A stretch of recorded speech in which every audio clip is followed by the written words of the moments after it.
മണലും ഡയമണ്ടും ചേർന്നൊരുക്കിയ ഒരു വിസ്മയക്കുട ശ്രദ്ധേയമായി.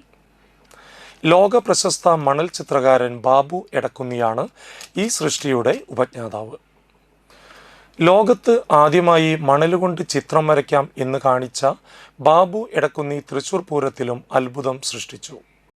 മണൽ ചിത്രകാരനാണ് ഞാൻ. ആദ്യമായിട്ടാണ് കേട്ടോ ഒരു കൊട എന്ന് പറയുന്ന ഒരു കൺസെപ്റ്റ് ആദ്യമായിട്ടാണ് ചെയ്യുന്നത്. ഇതിലെ പ്രധാന ഘടകം എന്ന് പറയുന്നത് ഇത് വലിയൊരു കോസ്റ്റ്ലി ആയിട്ടുള്ളൊരു സംഭവമാണ്.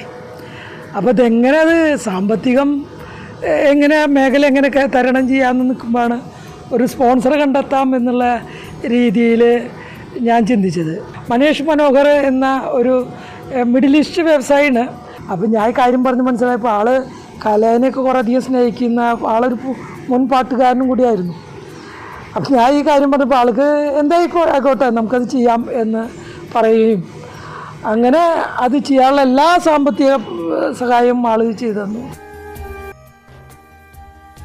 15 മണൽക്കുടകൾ പാറേമക്കാവ് വിഭാഗത്തിന് അണിയിച്ചൊരുക്കിയപ്പോൾ അതിനുവേണ്ട സഹായങ്ങൾ ഒരുക്കി ഒരു യുവ വ്യവസായി മനേഷ് മനോഹറാണ്.